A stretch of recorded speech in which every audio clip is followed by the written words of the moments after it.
Bonjour et bienvenue. Dans cette vidéo, je vais vous présenter les exercices 42, page 57 et 46, page 58 sur la parité des fonctions. Des exercices qui ne sont pas très compliqués, on va vraiment s'attarder sur la représentation graphique. Donc le premier, le 42 de la page 57, vous avez la fonction g qui est représentée par sa courbe dans un repère. Donc là, j'ai fait simplement le repère. Et la fonction, elle est définie par g de x est égale à x au carré. Donc là, ça veut dire que l'image de chacun des nombres doit être le nombre au carré. On l'a déjà fait sur un autre exercice avec la calculatrice, donc là, on va simplement la reprendre. Et on me demande de le faire simplement sur l'intervalle 0, 3. Donc là, je me limite à cet intervalle-là. Alors, je commence par 0 au carré qui donne 0. Donc là, premier point ici. 1 au carré donne 1. Je vais obtenir un deuxième point. 2 au carré va donner 4. Donc 1, 2, 3, 4. J'arrive là-haut. Et 3 au carré qui donne 9. Donc j'arrive là. Hop. Donc là, j'ai mes points. Et là, normalement, vu qu'on l'a déjà tracé sur la calculatrice, vous pouvez le revérifier, vous devez obtenir un morceau de parabole. Donc quelque chose qui monte comme ça. Vous tracez surtout pas une droite. Ça n'est pas une droite. Hop.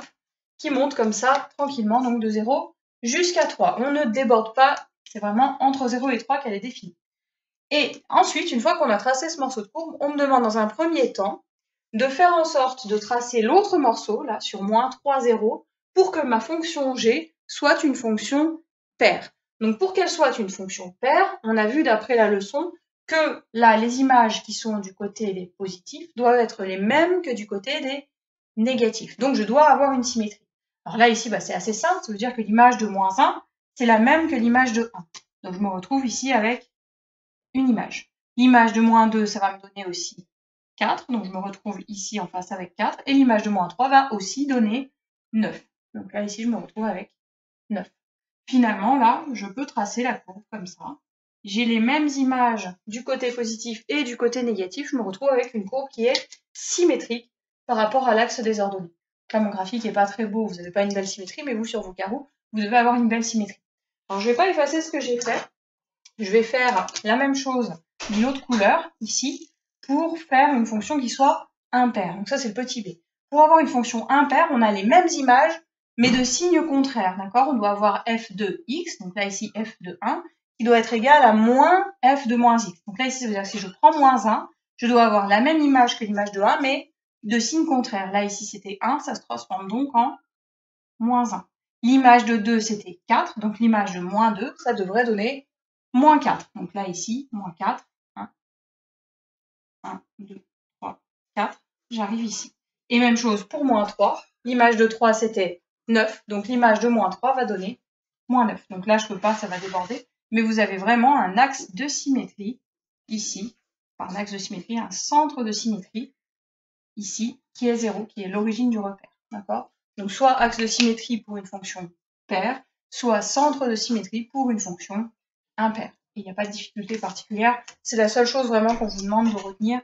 Les images sont les mêmes pour les positifs et négatifs pour une fonction paire. Les images sont de signe contraire pour une fonction impaire. Alors pour le 46 de la page 58, on vous demande de le justifier sur quelques petites fonctions. Alors je ne vais pas le faire pour toutes, ça sort un petit peu du cadre du programme de seconde. C'est juste pour expliquer comment on peut le faire. En revanche, si vous voulez prendre la spécialité maths, c'est conseillé de savoir le refaire. Ça vous évitera d'apprendre à le faire l'année prochaine.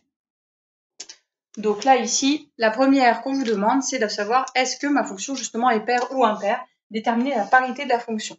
La première, c'est f de x est égal à x au cube moins 1. Donc là, je n'ai pas de graphique, je ne peux faire que des calculs, et je vais donc essayer de voir si cette fonction est paire ou impaire.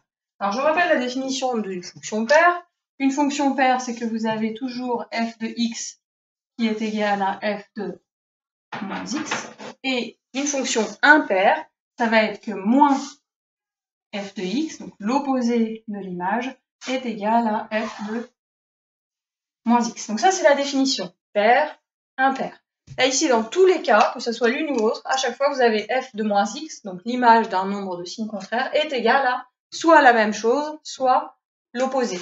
Donc ce que vous pouvez faire, et ce que vous devez faire dans ce cas-là, c'est simplement calculer à chaque fois. Donc là, je suis bien sûr à un domaine centré en 0, on est défini sur R, pas de souci. Donc je vais simplement calculer f de moins x, voir un petit peu combien est-ce que ça donne.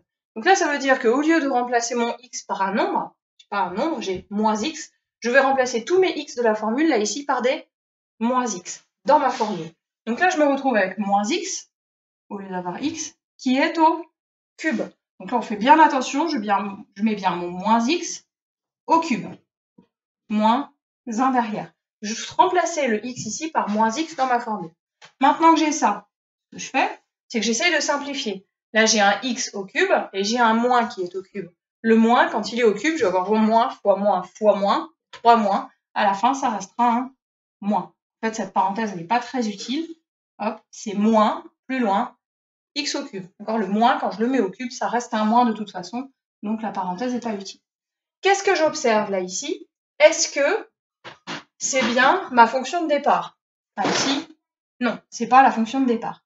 Est-ce que c'est l'opposé de ma fonction de départ? Est-ce que c'est de signe contraire? Eh bien là, ici, ce qu'on observe, c'est qu'on a bien un moins devant le x cube, mais là, ici, c'est resté moins 1. Donc on peut calculer, si vous n'êtes pas convaincu, là, ici, moins f de x, voir un petit peu ce que ça donne. Et moins f de x, ça va faire moins x au cube moins 1.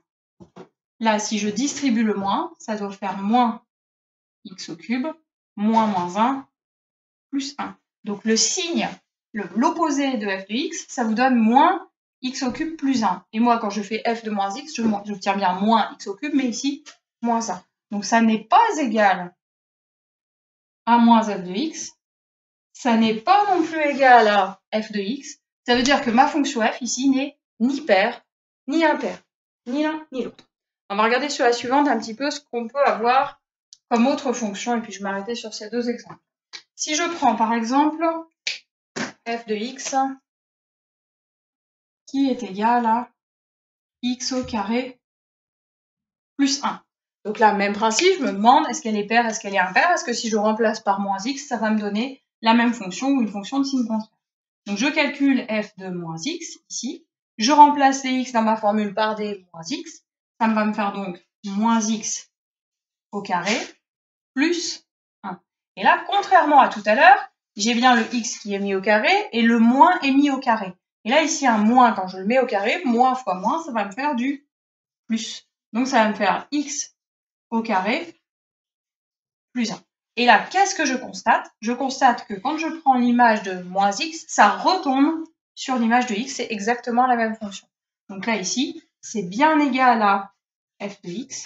Qu'est-ce que j'en conclus? Vu que c'est bien la formule de départ, j'en conclus que f est paire, tout simplement. D'accord? Donc vous faites bien attention, c'est assez simple. Si vous obtenez un signe contraire, c'est que c'est une fonction impaire. Si vous obtenez exactement la même chose que la fonction de départ, c'est que votre fonction est paire. Donc là, je vous laisse regarder le corriger. C'est pas très difficile à refaire. Si vous n'avez pas bien compris pour la seconde, c'est pas très grave. Si vous faites une spécialité maths en première, par contre, essayez de bien revoir, essayez de comprendre comment est-ce qu'on le fait, parce qu'en première, c'est quelque chose d'important.